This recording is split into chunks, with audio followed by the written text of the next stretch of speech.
এই শোনো, চ্যানেলটি সাবস্ক্রাইব করে ঘন্টাটি বাজিয়ে দিও, কেমন?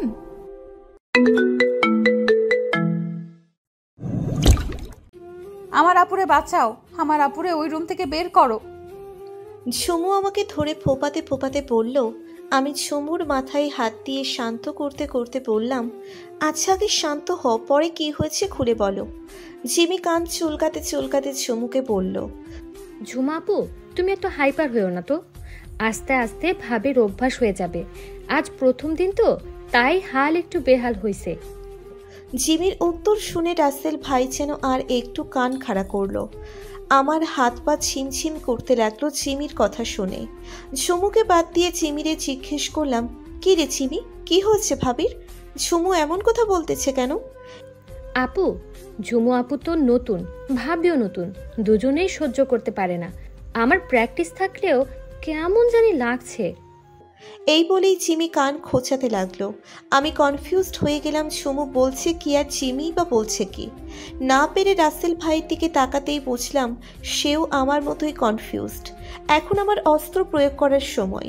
জিমির দিকে ঘুরে মুখে শীতল একটা হাসি দিয়ে বললাম, এক্ষুনি যদি না বলিস রুমের ভিতরে কি হয়েছিল, আমি খালামণির কাছে যেয়ে বলে দেবো যে তুই ভাইয়ার রুমে লুকিয়েছিলি। এই কথায় যেন সেকেন্ডেই কাজ হয়ে গেল। ভাইয়া ভাবিকে এতক্ষণ গান শোনাচ্ছিল। এই বলেই জিমি ঝুমুর দিকে তাকালো।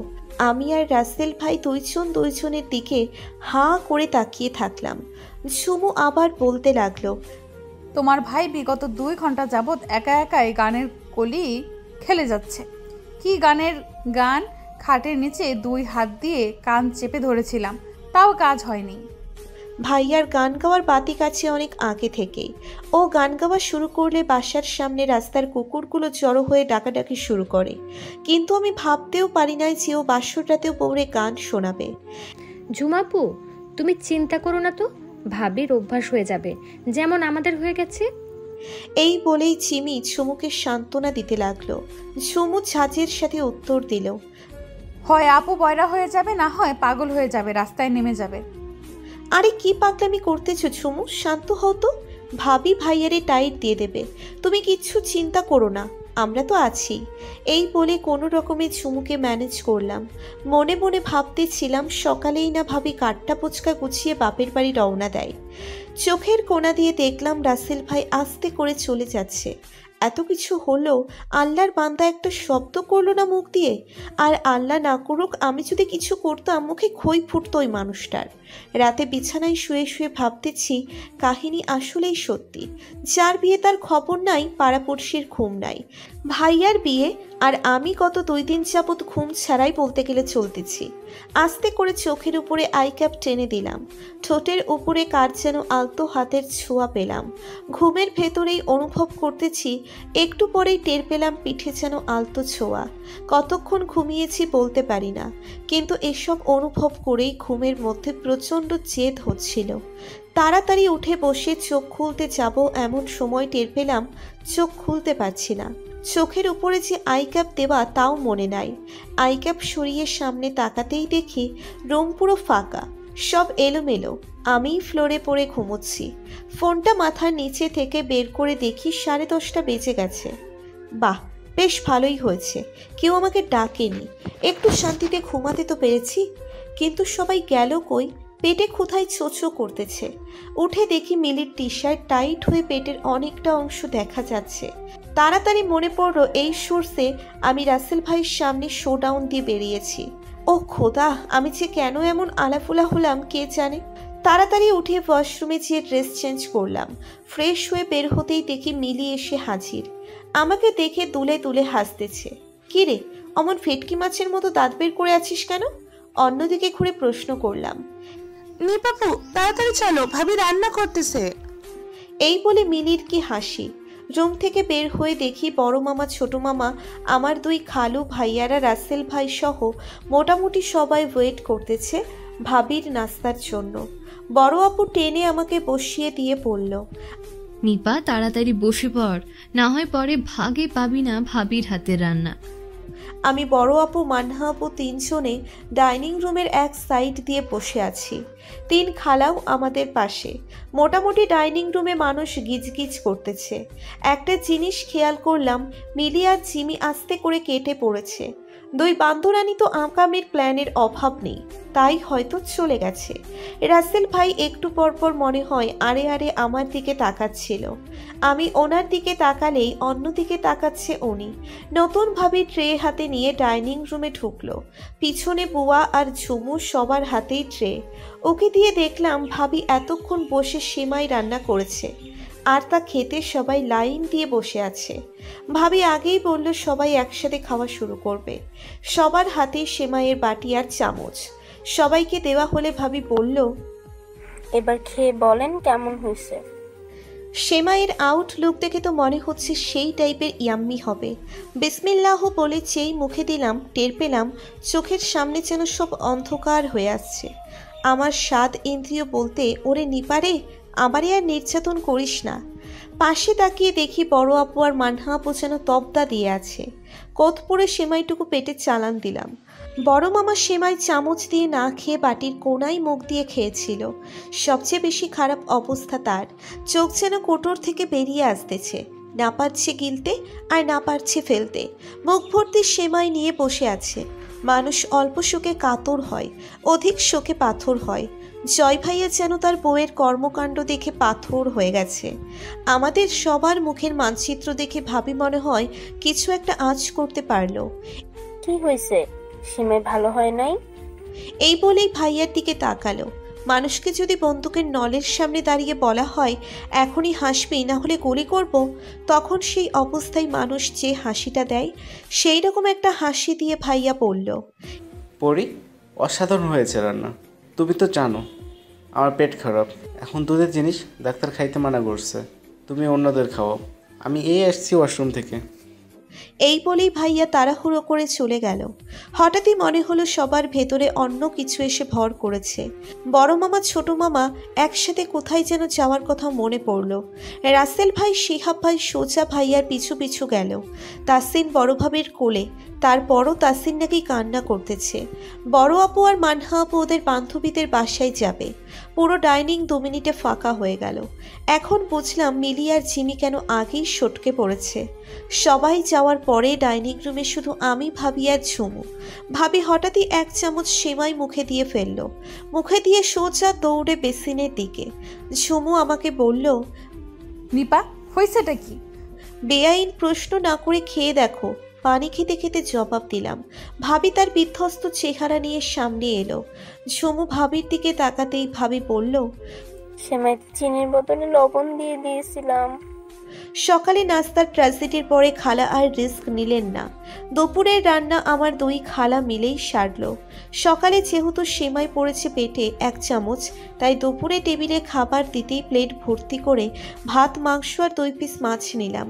কারোর জন্য অপেক্ষা না করেই খাবার নিয়ে ভাবতেছি কই বসে খাবো। রুমে যেয়ে খেলে যে হারে কথা শোনাবে বড় 2 পণ্ডিত, তা বলার মতো না। তাই খাবার আর আমার মামপটটা নিয়ে সোজা স্টোর রুমের চলে গেলাম। স্টোর রুমে ঢুকেই দরজা আর লাগালাম না, হালকা করে ভেজিয়ে দিয়ে খেতে বসলাম। ভাত মেখে যেই 1 লোকমা মুখে দেব, ঠিক তখনই দরজা আস্তে করে খুলে গেল। মাথা তুলেই দেখি রাসেল ভাই রুমে ঢুকে রুমের দরজা লক করে দিল। আমি তাড়াতাড়ি উঠতে যাব এমন সময় চোখ গরম করে তাকালো। তাতে যেন আমি আরো কুঁকড়ে গেলাম। এসে সোজা আমার সামনে বসে বলল, আমার খুব ক্ষুধা লেগেছে, ভাত খাইয়ে দে আমারে। যা রাগ হচ্ছিল আমার বলার মতো না। টেবিলে খাবার দেওয়া আছে, ওখান থেকে এনে খাইলে কি হয়? এই বলেই আমি মাছের কাটা বাছাই মন দিলাম। কি হয় না হয় পরের কথা, খাওয়াই দিতে বলছি খাওয়াই দিবি, না হলে খবর আছে। এইটুকু বলে আমার দিকে তাকালো সে। আগে ছিল সামনে বসা, এর একটু পরে উঠে এসে ঠিক আমার পাশে বসলো। আমি তার মুখে ভাত তুলে তুলে দিচ্ছি, সে দিব্যি খাচ্ছে আর ফোনে গেম খেলছে। আল্লাহর দুনিয়ায় শান্তিকারে বলে কেউ যেন এসেই লোকটার কাছ থেকে শেখে। তবে একটা জিনিস কেন জানি না এক অন্যরকম ভালো লাগা কাজ করছিল। মনে হচ্ছিল এই মুহূর্তে যেন আটকে যায়, আমি যেন ওনার পাশে আরও কিছুক্ষণ বসে থাকতে পারি। ভাত শেষ হওয়ার পরে বুঝলাম এত ভাত আমার একার পক্ষে খাওয়া কখনো পসিবল হতো না। দুইজনে পেট ভরে খেয়েছি। আমি যখন হাত ধুয়ে উঠলাম তখন আমার দিকে তাকিয়ে রাসেল ভাই বলল, মুখ ধুইয়ে দে তাড়াতাড়ি। উফ, এই লোকটা এত চালাইতে পারে আমারে। মুখ ধুয়ে দেওয়ার পর যখন চলে আসছিলাম তখন পেছন থেকে ওড়না টেনে ধরে। পেছন ঘুরে দেখে উঠে দাঁড়িয়ে পড়েছে আমার পেছনে। আমার ওড়না দিয়ে মুখ মুছে বলল, আমি ধন্যবাদ দিতে পারি না, অন্য কোনো দিন আসিস, তোরে ভাত খাইয়ে দিয়ে হিসাব ফিট্টুস করে দেব। এই বলেই লক খুলে রুম থেকে বেরিয়ে গেল। মানুষটা কেমন জানি একটা পিশাচ টাইপের। ধুর চাই, কোন যে পদের কে জানে। এমনিই দেখলে মনে হয় ভাজা মাছ উল্টে খেতে জানে না, আর এখন মনে হয় শয়তানির উপরে FCPS করা। খাওয়া দাওয়া পরে সব মেয়েরা মোটামুটি আমাদের বেডরুমে যেয়ে বসেছে। নতুন ভাবিরে এক একটা জোকস শোনাচ্ছে সবাই। হঠাৎ করে মিলি শুরু করলো ভাইয়ার হলুদের দিনের কাহিনী। কি করে ভাইয়া বারবার ওয়াশরুমে যাচ্ছিল, কেমনে খালা আমাদের রিমান্ডে নিচ্ছিল, ব্লাবলা। ঠিক তখনই চুমু বলে উঠল, দুলাভাই বিয়ের আগের দিন আপুর সাথে দেখা করতে গিয়েছিল। সারা রাত ছিল আপু আর দুলাভাই ছাদে। এই কথা শুনে তো নতুন ভাবি লজ্জায় লাল হয়ে গেল, আর সবাই অট্ট হাসিতে ফেটে পড়ল। বড় ভাবি খোঁচা দিয়ে পড়ল, কি ব্যাপার পরি, বিয়ের আগে তো ভালোই পলাপলি খেলছো। কিন্তু বড় আপু আমার দিকে তাকিয়ে বলল, কি রে নিপা, তুই তো ভাইয়ার রুমে শুয়েছিলি সেদিন, টের পাসনি ভাইয়া যে গেছে? আমি তো ঘুমছিলাম সারাদিন, ছোটাছুটিতে ক্লান্ত হয়ে ঘুমালে কি কিছু টের পাওয়া যায়? এই বলেই কোনো রকমে কথা কাটালাম। ঠিক তখনই রাসেল ভাইয়ের আগমন। আমি ওনাকে দেখে তাড়াতাড়ি বড় আপু আর মান্না আপুর আড়ালে লুকালাম। উনি রুমে ঢুকেই কাকে যেন খুঁজতে আরম্ভ করলেন। হঠাৎই আমার দিকে চোখ পড়তেই বলে উঠল, কিরে, তুই মান্তাসার মানহার পিছনে অমন করে সেদিয়ে আছিস কেন? তোর অবস্থা দেখে তো মনে হচ্ছে বার্গারে তুই বন্ডটির মধ্যে মুরগি টুকরার মতো। ভ্রু উঁচু করে বলল রাসেল ভাই। তার কথা আমি তাড়াতাড়ি করে উঠে বসলাম। কই, আমি পিছনে ঢুকেছি? গলা ছাড়া দিয়ে বললাম, তোর আন্টি ডাকছে।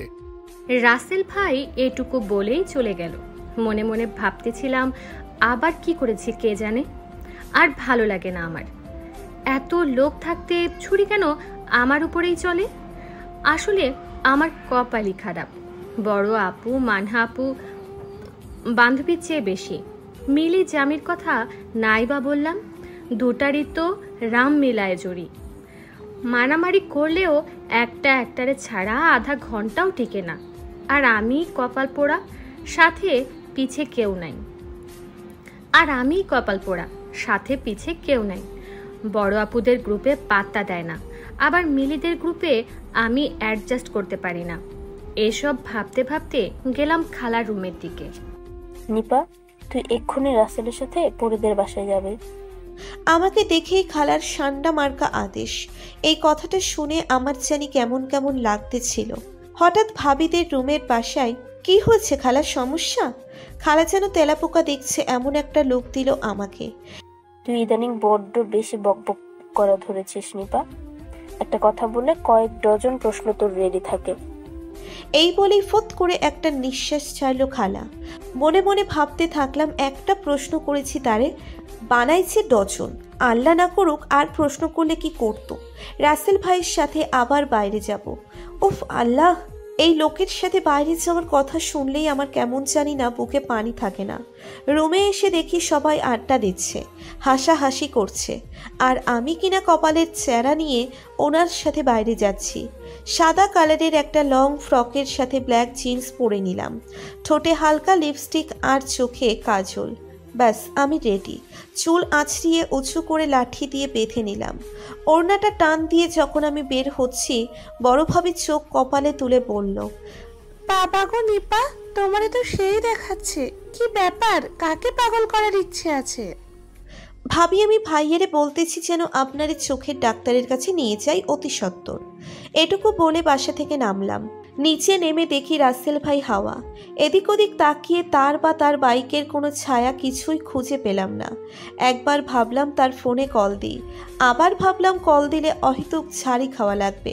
তার চেয়ে ভালো উপরে উঠে খালাকে বলি তার গুণধর ভরসার ব্যক্তি নিজেই ভ্যানিশ হয়ে গেছে। ঘুরে বাসায় উঠতে যাব এমন সময় দেখি এক লোক এসে হাজির, তাও আবার রিক্সা নিয়ে। রাসেল ভাইয়ার বাইক গেল কই? অমন করে পানিতে খাবি খাওয়া মাছের মতো হা করে তাকিয়ে আছিস কেন? এই বলেই এক পাশে চেপে বসলো সে। তাড়াতাড়ি উঠে আয়, দেরি হয়ে যাচ্ছে।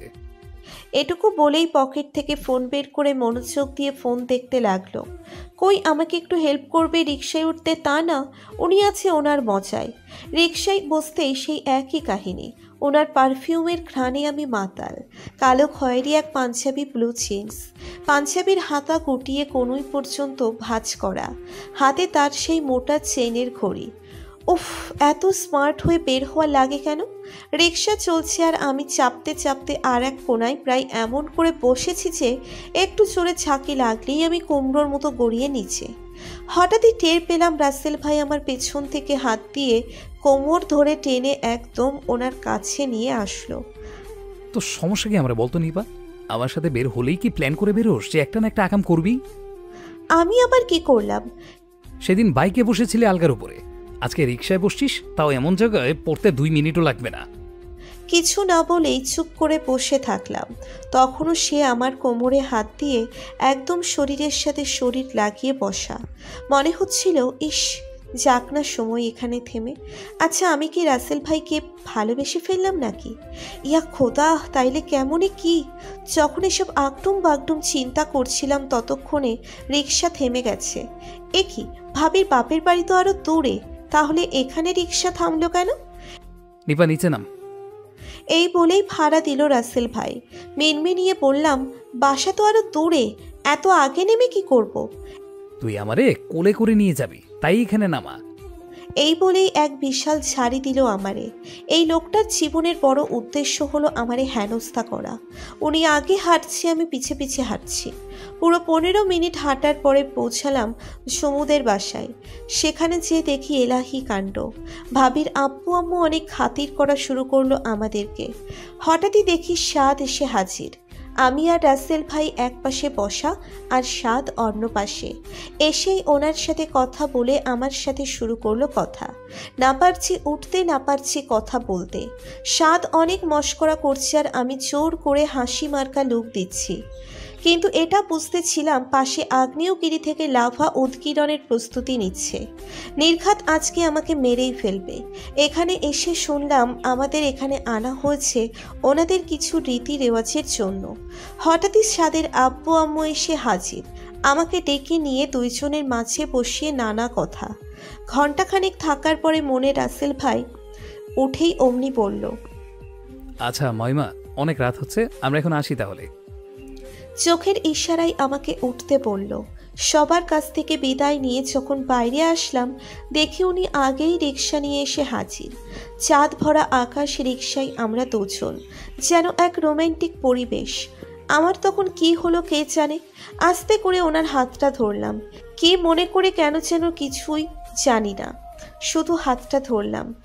ধরার সাথে সাথেই যেন 340 ভোল্টের ঝাঁকা খেলাম। ঝাড়া দিয়ে আমার হাতটা সরিয়ে দিয়ে বলল, দূরে যেয়ে বস। লজ্জায় আমি মাথাটাই যেন আর উঁচু করতে পারছিলাম না। কি করতে চেয়ে আমি কি করি নিজেও জানি না। বাসার সামনে এসে রিক্সা থামতেই রাসেল ভাই নেমে হনহনিয়ে সোজা চলে গেল। আমি কিছুতেই বুঝতে ছিলাম না ওনার এত রাগের কারণটা কি, বেঠিকটা কি হলো। রিক্সা থেকে নেমেছেই ভাড়া দিতে টাকা বের করলাম, তখন রিক্সাওয়ালা বলে উঠল, সারা শরীর যেন রাগে ক্ষোভে রিরি করে উঠল। এই লোকটা ভেবেছে কি নিজেকে? বাসায় ঢুকতেই দেখি হাউকাউ। মনে মনে এক হাসি দিয়ে ভাবলাম, যাক ভালোই হয়েছে। এই সার্কাস পার্টির মধ্যে আসলে খারাপ মনও অকারণেই ভালো হয়ে যায়। প্রথমেই বড় খালা আম্মা ছোট খালামণির দিকে নজর পড়ল। ছোট খালামণি সবার কাছে রয়্যাল বেঙ্গল টাইগার হলেও বড় খালা আম্মার কাছে রয়্যাল বেঙ্গল ক্যাট। জুতা খুলতে খুলতে শুনতেছিলাম দুই বোনের কাহিনী। বুঝলি রেনু, বয়স হয়েছে, আল্লাহ বিল্লাহ করবি, স্বামীরে সম্মান দিবি। পান চাবাতে চাবাতে বলল বড় খালা আম্মা। আমি তো তার প্রতিটি কথা একসাথে মেনে চলি। কোনো মতে বলল ছোট খালামণি। শোন রেনু, আল্লাহর দুনিয়ায় তোর চেয়ে 2 দিন হলেও ভাত বেশি খাইছি, আমারে শিখাইস না। এই বলেই চিল্লাতে চিল্লাতে পানির পিক ফেললেন বড় খালা আম্মা। খালামণি যেন কি বলতে যাচ্ছিলেন হাত উঁচু করে থামিয়ে দিয়ে বলল, বেচারারে দেখলে মনে হয় পিছনে বাঁশ ঢুকাই দিলে যেই হালে মানুষ ঘোরে ওই অবস্থায় ঘুরতেছে। এদের সব কমন কথা, তাও বেশ ভালোই লাগলো যে খালামণির সাইজের লোক তো অন্তত আছে। সামনে যেয়ে দেখি বড় আপু আর মানহা আপুর তুমুল ঝগড়া। জিমি মিলি দুইজনেই দাঁত কেলিয়ে হাসতেছে ওদের ঝগড়া দেখে। ওরা দুইজন সহজে কখনোই লাগে না, আজ কি নিয়ে লাগছে কে জানে। আমি যে পাশে দাঁড়াতেই বড় আপু মানহা আপুকে বলল, থাপ্পড় মেরে তোর 64টি দাঁত ফেলে দেব। আমি খুব আগ্রহের সাথে বললাম, বড় আপু মানহা আপুর তো 32টা দাঁত, তুমি 64টা দাঁত ফেলবা কি করে? আমি জানতাম পণ্ডিত তুই যখন এসেছিস সেই প্রশ্নটা করবি। তোর আর ওর দুইটার মিলায়ে 64টা দাঁত ফেলাবো। হুঙ্কার দিয়ে বলে উঠল বড় আপু। অবস্থার বেগতি দেখে আস্তে করে সটকে পড়লাম। রুমে এসে ফ্রেশ হয়ে যখন ওয়াশরুমে থেকে বের হলাম, ছোট মামা করুণ মুখে রুমে এসে হাজির। কি হয়েছে মামা, মুখ অন্ধকার কেন? মুখ মুছতে মুছতে প্রশ্ন করলাম মামাকে। মা গোরে আমারে বাঁচা। এই বলেই ছোট মামা হাউমাউ করে উঠল। তাড়াতাড়ি টাওয়ালটা বিছানায় ছুঁড়ে ফেলে দিয়ে বললাম, কি হচ্ছে মামা? হাউমাউ করে মামা অনেকক্ষণ অনেক কিছু বলার পরে যে মর্ম আমি উদ্ধার করতে পারলাম তা হলো, ছোট মামা অনেক আগে এ বাসায় থেকে অনার্স পড়েছিলেন। তখন কলি বা টলির সাথে যেন তার রিলেশন ছিল। সেই আমলের একটা চিঠি ছোট খালামণির ট্রাঙ্ক থেকে পেয়েছে।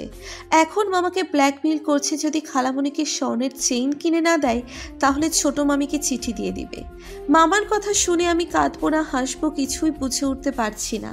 মামা তো ভাই একটা, এবার ইন্টার পরীক্ষা দেবে। তার বাপ এখন নিজের অনার্স লেভেলের আকাম নিয়ে খাবি খাইতেছে। পৃথিবীর যাবতীয় আশ্চর্য ঘটনা কোথাও না ঘটলে এখানে ঘটে। মামার পাশে বসে মামার দিকে একটা বিজাতীয় লুক দিয়ে বললাম, এখন তুমি আমারে কি করতে বলো?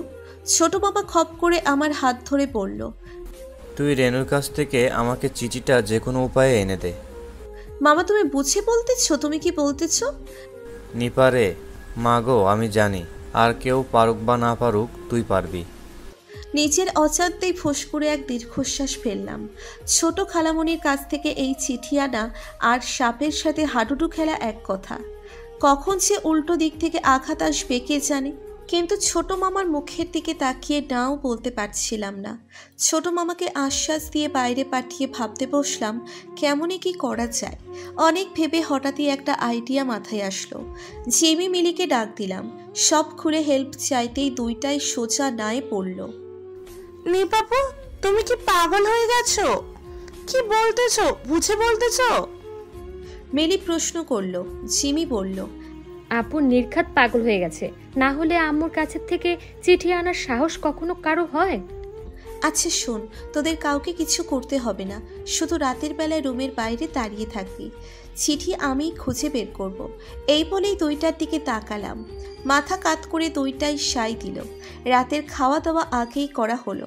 আসার পর থেকে রাসেল ভাইকে খুঁজেছি অনেক, কিন্তু চোখেই পড়ে নাই। গেল কই আল্লাহর বান্দাই? খালা আগেই সবাইকে বলে দিয়েছিল যেন তাড়াতাড়ি সবাই শুয়ে পড়ে, কারণ পরের দিন দুপুরবেলায় বউ ভাত। অনেক সকাল সকাল উঠতে হবে সবার। তারপরও শুতে শুতে 12টার উপরে বেঁচে গেল।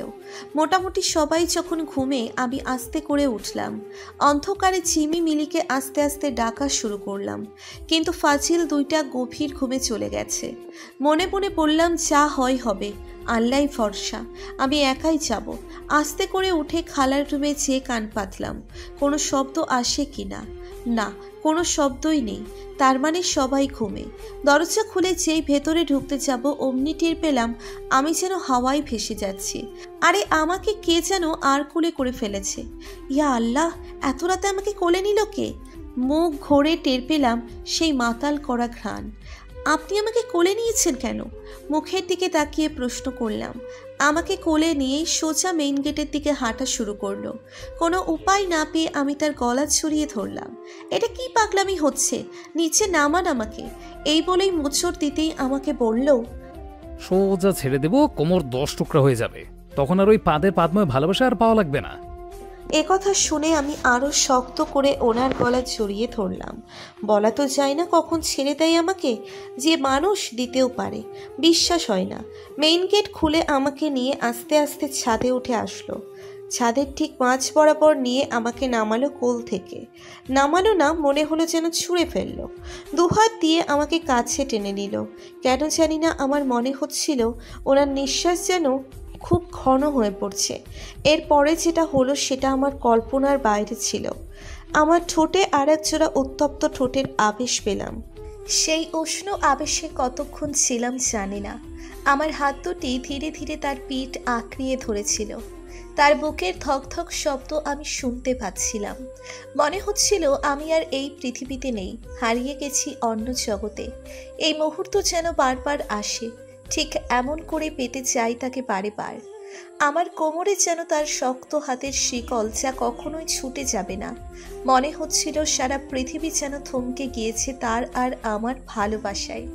ঠোঁট থেকে ঠোঁট সরিয়ে নেওয়ার পরেই আমি 2 হাত দিয়ে মুখ ঢেকে দাঁড়িয়ে রইলাম।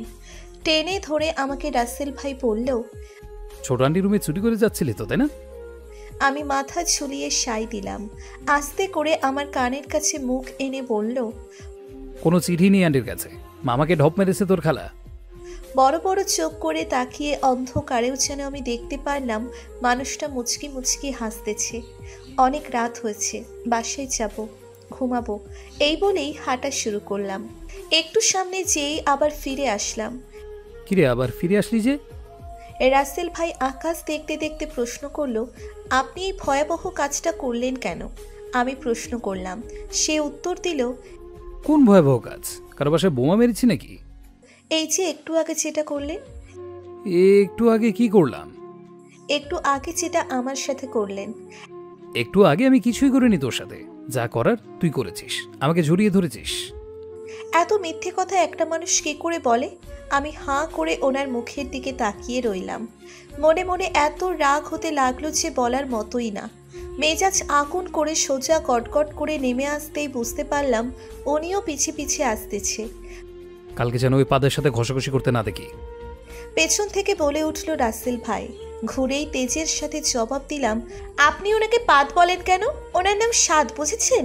অনলি সাদ, পাদ না। বাবা, পাদের ভালোবাসায় দেখি বুধ হয়ে আছিস। ভালোই তো। আর কি কি প্ল্যান আছে ওই পাদের জন্য? এটুকু বলেই আমাকে ঠেলে সরিয়ে রাসেল ভাই বাসায় ঢুকে গেল।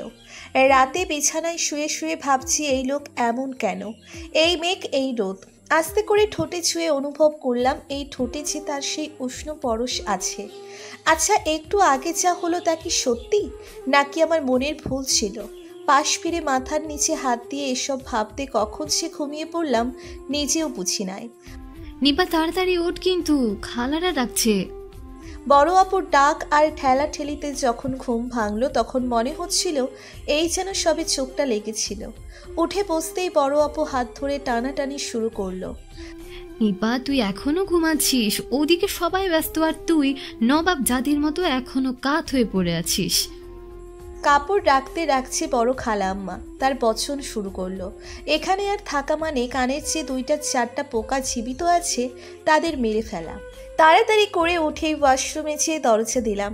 উফ, আমি না থাকলে মনে হয় এই সংসারের গাড়ি স্টপ হয়ে যেত। হাত মুখ ধুয়ে ওয়াশরুমে বসে বসে চুলে হাত দিয়ে ঠিক করলাম বড় খালা আম্মার সামনে 1 মিনিটও থাকা যাবে না। আজকে হয়তো কাউকেই পাই নাই নিজের নীতিকথা শোনাতে। ওয়াশরুম থেকে বের হয়ে উসাইন বোল্টের গতিতে ডাইনিংয়ে পৌঁছলাম।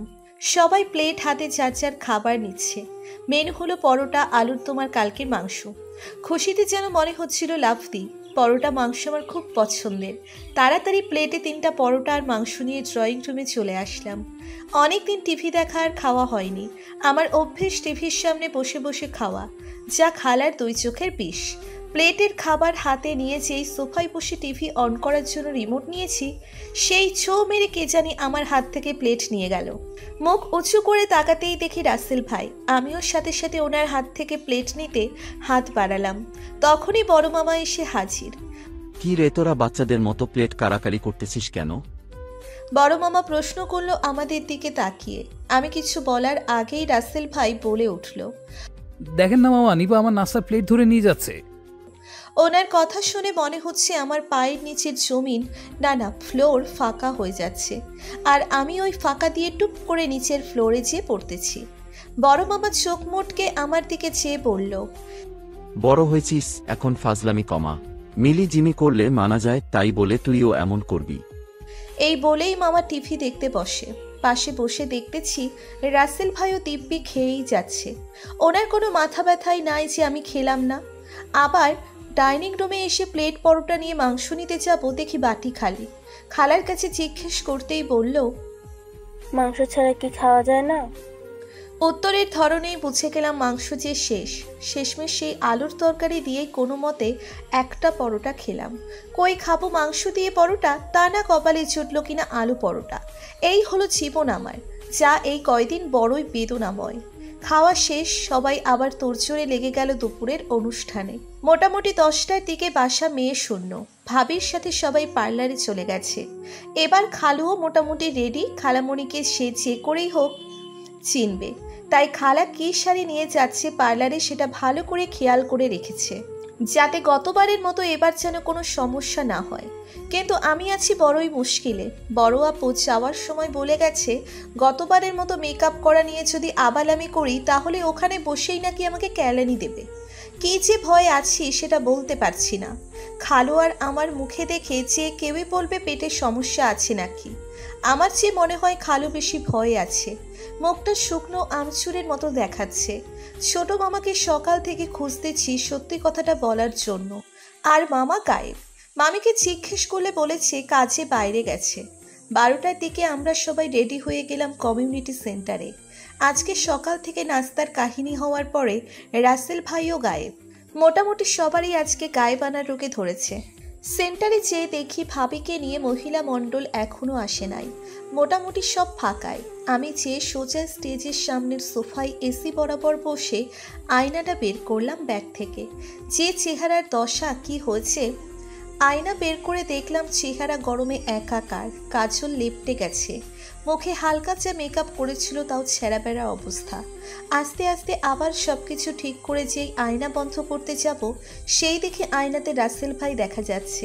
ইস, ব্লু শার্ট, ব্ল্যাক জিন্স, আর সেই এলোমেলো ছাকড়া চুল।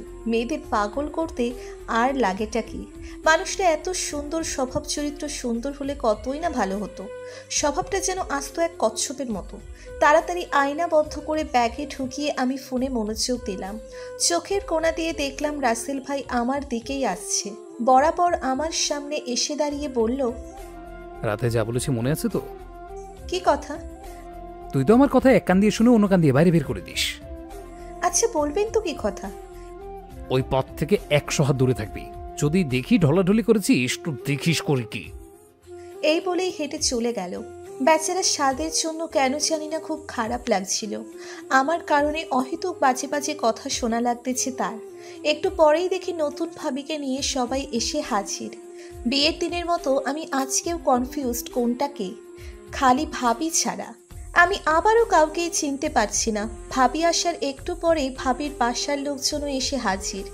আমি সবার অগোচরে আস্তে করে একদম পিছের সারির চেয়ারে এসে বসলাম, যাতে মেকআপ পার্টির সামনে না পড়ি। আজকে যদি আমি আবারও চিনতে ভুল করি, এবার আর বকা না, বড় আপু সোজা আমাকে শুলে চড়িয়ে দেবে। আর পিছনে বসলে আর একটা উপকারও আছে, রাসেল ভাই বা সাথ কেউই আমাকে দেখবে না, ক্যাচালো হবে না। পিছনে বসে মনের আনন্দে কানে হেডফোন দিয়ে গান শুনছি আর গেম খেলছি। হঠাৎই কান থেকে হ্যাচকা টানে কে যেন হেডফোনের একটা ইয়ারপিন খুলে নিয়ে গেল। পাশে ঘুরে দেখি ছোট খালু, কিন্তু ছোট খালুকে দেখলে মনে হচ্ছে যে যেন খালুর পিছনে আগুন ধরিয়ে দিচ্ছে, আর খালু দিক বিদিক হয়ে ছুটছে। ঘেমে নিয়ে খালু একাকার। আমাকে দেখেই বলে উঠল, নিপারে ওই দিনে চেয়েও কঠিন বড় ঝামেলা করে ফেলেছি। খালুকে দেখে আসলেই মনে হচ্ছে বিশাল কোনো ঝামেলা করে এসেছে, যাতে তার জীবন নাশের আশঙ্কা পর্যন্ত রয়েছে। খালু শান্ত হয়ে বসে আমাকে বলেন কি হয়েছে। এটা বলেই খালুকে হাত ধরে পাশের চেয়ারে বসালাম। মাগো, বাসায় 100 বার দেখেছি তোমার খালা কোন শাড়ি নিয়েছে ব্যাগে অনুষ্ঠানে পরার জন্য। কিন্তু তোমার খালা বেইমানি করলে আমার কি? এই বলেই খালুর গলা যেন ভেঙে আসলো। খালু কি হয়েছে পুরোটা বলেন, তা না হলে আমি বুঝবো কি করে কি ঝামেলা হয়েছে। খালুকে সান্ত্বনার স্বরে বললাম আমি। তোমার খালা পার্লারে যে অনু শাড়ি চেঞ্জ করে পরেছে, বড় আপা শাড়ি সে পরেছে, আর বড় আপা তার শাড়ি। আমি পেছন থেকে শাড়ি দেখে ভেবেছি ওইটা তোমার খালামণি, যে এই পেছন থেকে রেনু ভেবে মোর্শেদা আপাকে জয় ধরেছি। খালু 2 হাত দিয়ে মাথা চেপে ধরলো খুব জোরে। আপনি বড় খালা আম্মাকে জড়িয়ে ধরেছিলেন খালু? আমি আবারও প্রশ্ন করলাম। কেন জানি না আমার বিশ্বাস হচ্ছিল না। ছোট খালামণি এত রাগী, তাও সে বড় খালা আম্মাকে ভয় পায়। তার সাথে এই বাইচান্স ঘটনা। আজকে কি হবে আল্লাহই ভালো জানে। এখন তোমার 2 খালা হন্য হয়ে আমাকে গরু খোঁজা খুঁজতেছে। নিপা প্লিজ কিছু একটা করো খালুর জন্য। খালু যেন পারে না কান্নাই করে দেয়। মনে মনে ভাবতেছিলাম খালু নির্ঘাত যে আকাম ঘটাইছে তাতে হাসপাতালের সিট কনফার্ম। ছোট খালামণি অল্প বিস্তর ছেঁচা দিলেও বড় খালা আম্মা হাতটি কুড়ি করে ফেলবে সোজা। খালু এখানে তো কিছুই করা পসিবল না। বাসায় যাই আগে, আমি সবাইকে বুঝিয়ে বলবো ঘটনাটা। খালুকে শান্ত করতে বললাম আমি। আমার কথায় যেন খালু একটু ভরসা পেল। খাওয়া দাওয়া করে পরে যখন হাত ধুয়ে এসেছি তখন স্বাদের সাথে দেখা। এমন একটা পরিস্থিতির কথা না বলেও উপায় নেই। আমি নানান ছুতোয় সরে আসতে চাইলেও পারছিলাম না। একটু পরেই ঝুমু এসে হাজির। বারবার চোখ দিয়ে খুঁজছিলাম রাসেল ভাইকে, কোথাও দেখা যায় কিনা।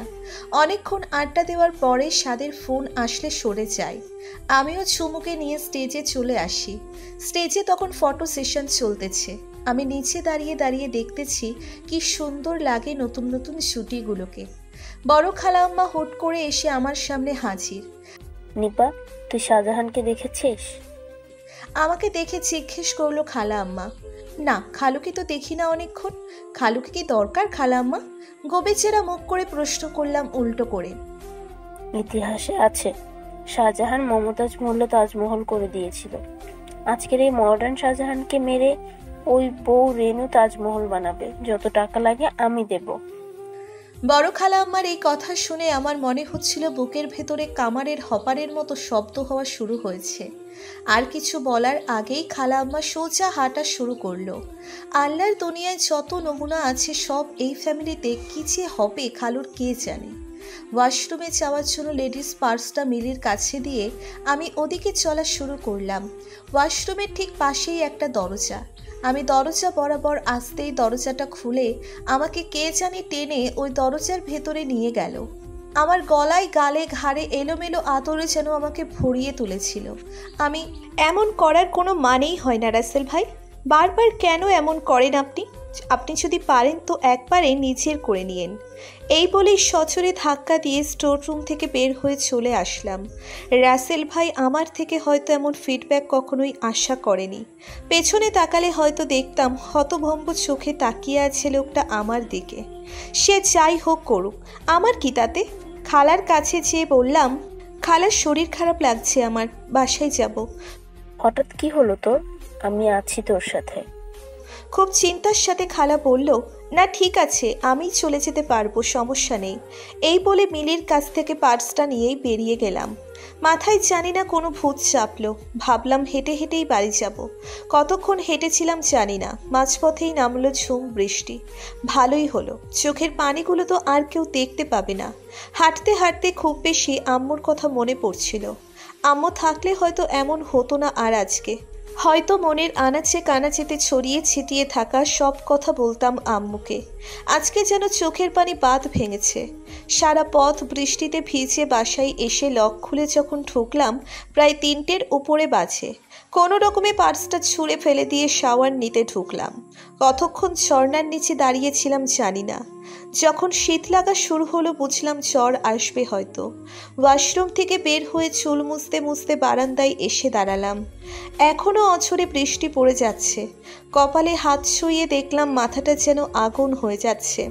খালার রুমে যেয়ে মেডিসিন বক্স থেকে একটা নাপা ট্যাবলেট নিয়ে পানি দিয়ে গিলে ফেললাম।